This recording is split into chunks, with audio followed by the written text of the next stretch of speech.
Welcome back to the In the Clinic podcast with Rob. And if you have osteoporosis, osteopenia, or if you're taking a vitamin D supplement, you might be hurting yourself more by taking the supplement. So if that sounds like you, this is the podcast for you today. So welcome to today's episode. We're really diving into an important topic. And this truly is a topic that affects millions of people as they age. And what we're talking about is osteoporosis.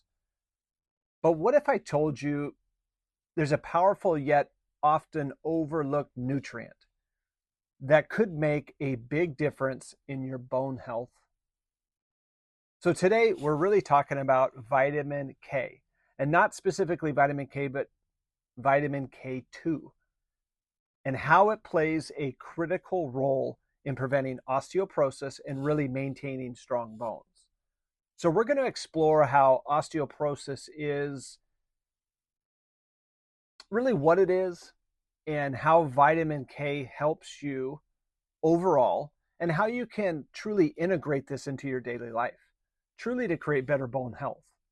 So whether you're looking to improve your bone density, or you just want to learn how to age gracefully, this truly is the episode for you.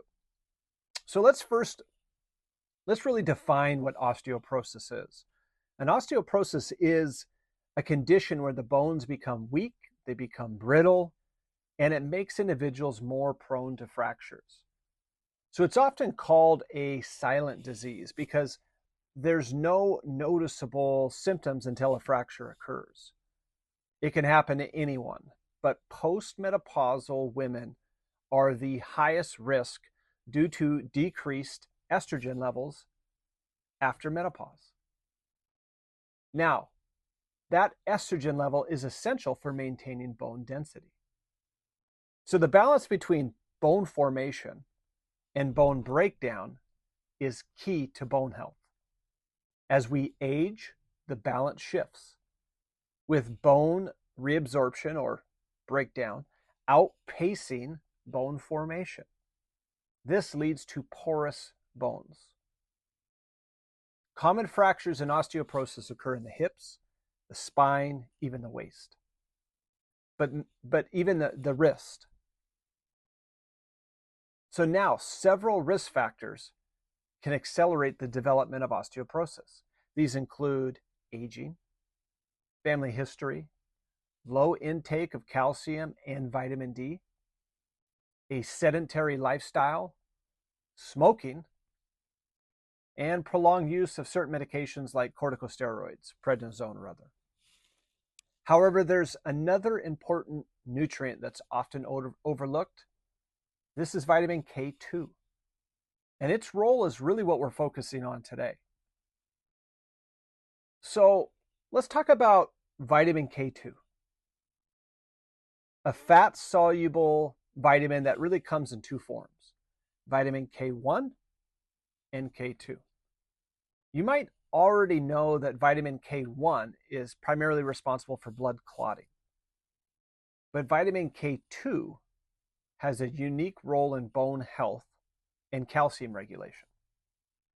So vitamin K2 works by activating proteins that help bind calcium to bones, essentially directing calcium to where it needs to go the most, in the bones, and keeping it away from places where it can cause problems, like your arteries.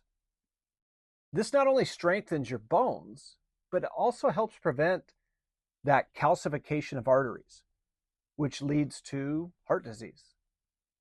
So you can find vitamin K2 in fermented foods like natto, sauerkraut, and certain animal products like cheese, butter, egg yolks, organ meats. However, it's not always easy to get enough from diet alone, which is why supplementation might be necessary for some people. So how exactly does vitamin K2 impact bone health? Here's where things get a little interesting. Vitamin K2 activates two key proteins that are essential for bone formation and calcium metabolism: matrix glia protein, or MGP, and osteocalatin. So osteocalatin is is responsible for binding calcium to the bone matrix. It ensures that bones are strong and dense. Without enough vitamin K2, osteocalcin remains inactive. That means that the calcium can't be properly integrated into the bones. So this is especially important for post-menopausal women who often take calcium supplements to prevent osteoporosis. But without adequate vitamin K2, the calcium that you're taking may not actually be going to your bones and could even end up in your arteries, contributing to cardiovascular issues.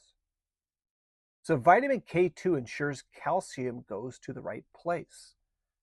So if you've had individuals with carotid artery blockage in the neck or heart concerns with blockage in the heart from calcium that's built up in these areas, it could be because of the inadequate amounts of vitamin K2.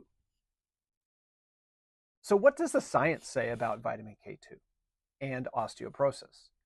So research has shown that vitamin K2 can help improve bone density and lower the risk of fractures.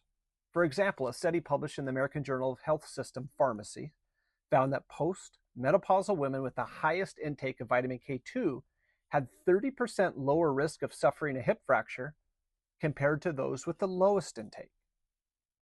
Additionally, another study from the Journal of Orthopedic Science revealed that vitamin K2, when combined with vitamin D3, was more effective than calcium supplements alone in increasing bone mineral density in postmenopausal women. So this research really highlights the importance of not just taking calcium, but also ensuring you have adequate levels of vitamin K2 and vitamin D3 for optimal bone health. So who should consider taking vitamin K2? While everyone can benefit from adequate K2 intake, certain groups are at a higher risk of deficiency and should pay extra attention. These include postmenopausal women, people with poor liver health or fatty liver disease, and those on long-term corticosteroid therapy, which can then weaken the bones. So signs of vitamin K2 deficiency include poor wound healing, easy bruising, and bleeding gums. In more severe cases, prolonged deficiency can lead to soft or brittle bones, including the increased risk of osteoporosis. So if you think you might be at risk for vitamin K2 deficiency, or if you have osteoporosis already, it's a good idea to talk to your healthcare provider about supplementing with vitamin K2. So now let's get practical. How can you make sure that you're getting enough vitamin K2? The recommended daily intake for vitamin K2 is around 120 micrograms for men and 90 micrograms for women. However, some studies suggest that higher doses, up to even 45 milligrams per day, might be needed to really make an impact on bone health, particularly in people with osteoporosis. So the best natural source of vitamin K2 are fermented foods like natto, sauerkraut, and certain cheeses. But if you're not a fan of these, you might want to consider a high-quality supplement. Make sure it includes vitamin D3, as these two vitamins work together to support calcium metabolism and bone health. And of course, if you're on any medications like blood thinners, it's important to consult your doctor before starting any vitamin K2 supplement to avoid potential interactions. So what's the biggest takeaway here? Vitamin K2 is essential, and it's essential as a nutrient for bone health, particularly for those at risk for osteoporosis, women, postmenopausal women. It helps ensure calcium is properly deposited in the bones.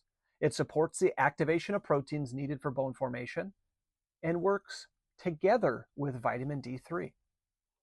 So if you're concerned about your bone health, especially as you age, consider looking into your vitamin K2 levels and talk to your healthcare provider about whether supplementation is right for you. So overall, I hope that tuning into to today's episode, that you found this informative and it really helps you in your journey to better bone health. So as always, if you enjoyed this episode, make sure that you tune in to the next one that I'll have. If you like this one enough, share it with anyone that might benefit from learning about vitamin K2 or osteoporosis. But overall, stay tuned for our next episode.